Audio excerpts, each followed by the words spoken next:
Nadie mejor que el recién inaugurado presidente de Chile, Gabriel Boric, para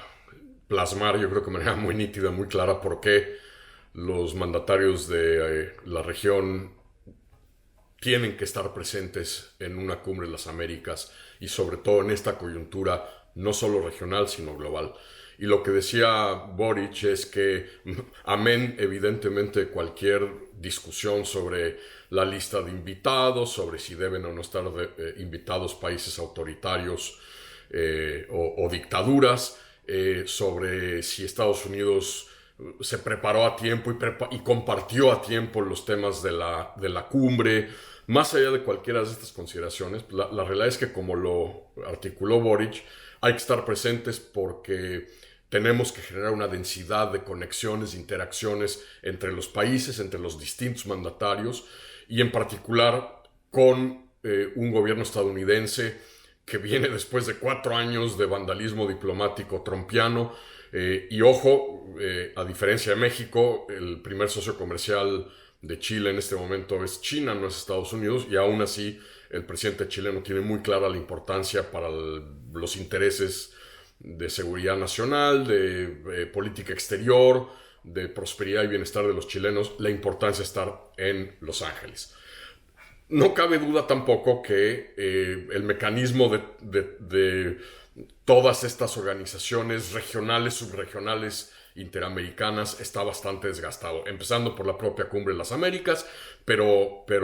tampoco quedan exentos la CELAC, el UNASUR, la propia Alianza del Pacífico. Es decir, este pastel viene de 25 capas de organismos regionales interamericanos que a veces, pues, como evidentemente genera cuestionamientos por la poca sustancia que generalmente se deriva de estos encuentros. Hace algunos años hacíamos la broma que había tantos mecanismos y tantas cumbres que esto parecía una cordillera. Hoy habrá quien diga que pues, esto no siquiera es una cumbre, es un montecito y que por lo tanto lo que habría es una serranía. Pero más allá de este tema, creo que es importante entender que sí, es un hecho que Estados Unidos quizá no le ha dedicado la banda ancha que muchos esperaban Biden dedicase al continente después de su llegada al poder, pero también hay que entender que este es un país, Estados Unidos, brutalmente polarizado y que la capacidad de Biden de interactuar con el mundo es casi como si estuviera con una mano atada detrás de la espalda, con un país brutalmente polarizado, dividido y con además el distractor brutal que ha sido la invasión rusa a Ucrania y con este recalibramiento estratégico de fondo que está Estados Unidos tratando de conducir con respecto a China. Pero también hay que subrayar que, como se dice proverbialmente, para bailar tango se necesitan dos, o cumbre, o cumbia, o merengue, o salsa, lo que les guste a ustedes y lo que se baile en distintos países de la región. El hecho también es que, muy bien, ha habido falta de banda ancha y un vacío estadounidense en la región que en muchos sentidos está siendo ocupado por China, pero también el problema es que si Biden quiere levantar el teléfono y hablar con, digamos, él o los líderes de la región, pues no hay nadie al teléfono. Los dos gigantes diplomáticos latinoamericanos, Brasil y México, viéndose el ombligo, la gran mayoría de los países, como es lógico por los efectos sociales y económicos de la pandemia, completamente volcados al interior. Pero el hecho es que América Latina hoy por hoy no está pesando en el sistema internacional y en gran medida es por decisión propia. Y como ejemplo, el más claro, la incapacidad latinoamericana hace año y medio de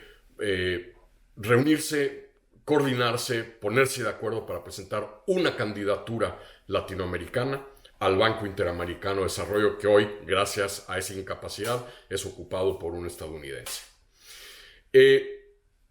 Hay que subrayar que la mayor parte de las cumbres, si bien no han resultado en acuerdos o documentos importantes, han sido una especie de barómetro de los temas de política pública, los debates de política pública relevantes en el continente en un momento dado. Hay que recordar la primera cumbre de las Américas, la de Miami en el 94, que se da en esta gran ola en el continente de negociación y suscripción de acuerdos de libre comercio. A partir del 94, no solo Estados Unidos,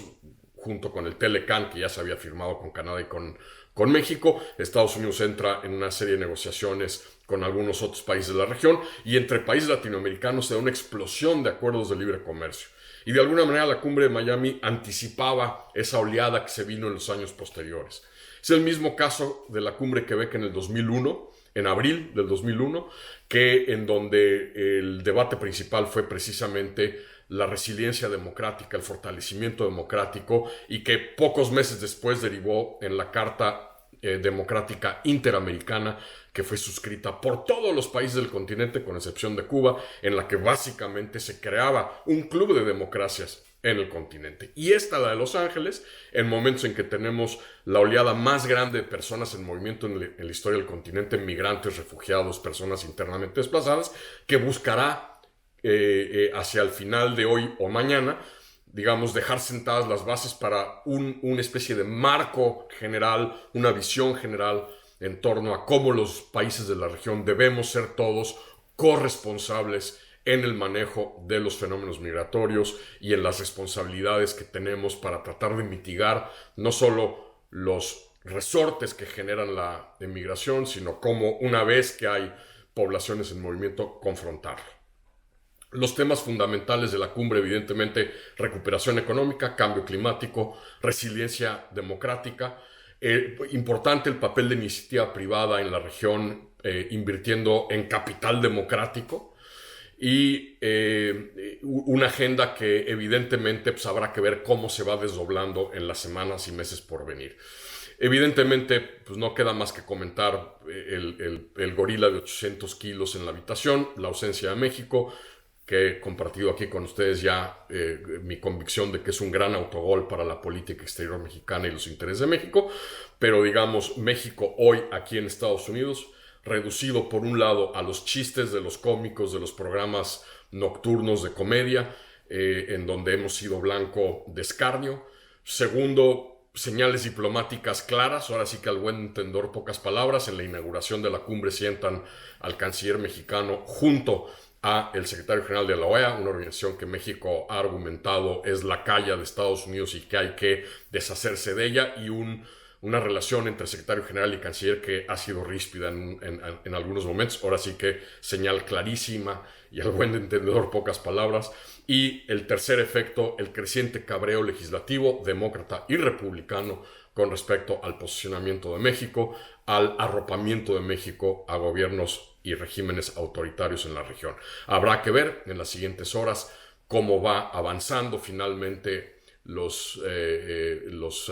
apartados finales de la cumbre, pero ciertamente creo que hay que ver este mecanismo en este contexto mucho más amplio.